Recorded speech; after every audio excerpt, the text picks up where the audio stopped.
ಮೈಸೂರು ಜಿಲ್ಲೆಯಾದ್ಯಂತ ರಸ್ತೆ ಅಭಿವೃದ್ಧಿ ಕಾಮಗಾರಿಗೆ 50 ಕೋಟಿ ಮಂಜೂರಾಗಿದೆ ಎಂದು ಸಂಸದ ಯದುವೀರ್ ಕೃಷ್ಣದತ್ತ ಚಾಮರಾಜ ಒಡೆಯರ್ ತಿಳಿಸಿದ್ದಾರೆ. ಈ ಬಗ್ಗೆ ಪ್ರಕಟಣೆ ನೀಡಿರುವ ಅವರು, ಮೈಸೂರು, ಹುಣಸೂರು ಹಾಗೂ ಪಿರಿಯಾಪಟ್ಟಣ ತಾಲೂಕುಗಳನ್ನು ಒಳಗೊಂಡಂತೆ ಹಲವು ಪ್ರಮುಖ ರಸ್ತೆ ಅಭಿವೃದ್ಧಿ ಮತ್ತು ಸುಧಾರಣಾ ಕಾಮಗಾರಿ ಕೈಗೊಳ್ಳಲಾಗುವುದು ಎಂದು ಮಾಹಿತಿಯನ್ನು ನೀಡಿದ್ದಾರೆ.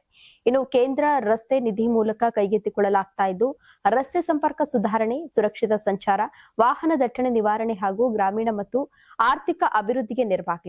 50 ಕೋಟಿಯಲ್ಲಿ ಹುಣಸೂರು ತಾಲೂಕಿನ ವಿವಿಧ ರಸ್ತೆಗೆ 10.75 ಕೋಟಿ, ಮೈಸೂರು ತಾಲೂಕಿಗೆ 6 ಕೋಟಿ, ಇಲ್ಲಿನ ವಿಜಯನಗರ 2ನೇ ಮತ್ತು 3ನೇ ಹಂತ ಪ್ರದೇಶದಿಂದ NH 275ಕ್ಕೆ ಮೈಸೂರು ರಿಂಗ್ ರೋಡ್ಗೆ ಸಂಪರ್ಕ ಕಲ್ಪಿಸುವ ರಸ್ತೆಗಳಿಗೆ 6 ಕೋಟಿ, ನರಸಿಂಹರಾಜ ಕ್ಷೇತ್ರದ ನಾಯ್ಡು ನಗರ ಪ್ರದೇಶದಿಂದ ಮೈಸೂರು ರಿಂಗ್ ರಸ್ತೆಗೆ ಸಂಪರ್ಕ ಕಲ್ಪಿಸುವ ರಸ್ತೆಗಳಿಗೆ 6 ಕೋಟಿ ಅನುದಾನವನ್ನು ನೀಡಲಾಗಿದೆ ಎಂದು ತಿಳಿಸಿದ್ದಾರೆ.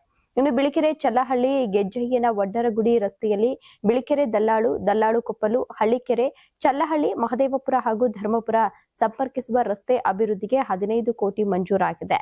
ಚಲ್ಲಹಳ್ಳಿ, ಹೊಸಪುರ, ತಿಪ್ಪರು, ಮಹದೇವಪುರ ರಸ್ತೆ ಅಭಿವೃದ್ಧಿಗೆ 7 ಕೋಟಿ ಇಡಲಾಗಿದೆ ಎಂದು ತಿಳಿಸಿದ್ದಾರೆ. ಇನ್ನು ರಸ್ತೆ ಮೂಲಸೌಕರ್ಯ ಅಭಿವೃದ್ಧಿಯು ಆರ್ಥಿಕ ಪ್ರಗತಿ, ಗ್ರಾಮೀಣ ಸಂಪರ್ಕ, ಸಾರ್ವಜನಿಕ ಸುರಕ್ಷತೆ ಮತ್ತು ಸಮಗ್ರ ಪ್ರಾದೇಶಿಕ ಅಭಿವೃದ್ಧಿಗೆ ಅತ್ಯಂತ ಅಗತ್ಯವಾಗಿದೆ. ಜಿಲ್ಲೆಗೆ ಇನ್ನಷ್ಟು ಯೋಜನೆಗಳನ್ನ ತರಲು ಅನುದಾನವನ್ನ ನೀಡಬೇಕು, ಅದಕ್ಕೆ ನಾನು ಯಾವಾಗ್ಲೂ ಕೂಡ ಬದ್ಧನಾಗಿರ್ತೇನೆ ಅಂತ ಹೇಳಿ ತಿಳಿಸಿದ್ದಾರೆ. ನೀವು ಸಣ್ಣ ಆಗ್ಬೇಕಲ್ವಾ? ಅದು ಒಂದು ಉತ್ತಮ ಆಹಾರದಿಂದ ಸಣ್ಣ ಆಗ್ಬೇಕಲ್ವಾ? ಪ್ರತಿದಿನ ನಮ್ಮ ಜೀನಿ ಸ್ಲಿಮ್ ನ ಯೂಸ್ ಮಾಡಿ ಯಾವುದೇ ಸೈಡ್ ಎಫೆಕ್ಟ್ ಇಲ್ದಂಗೆ ನೀವು ಸಣ್ಣ ಆಗ್ತೀರಾ.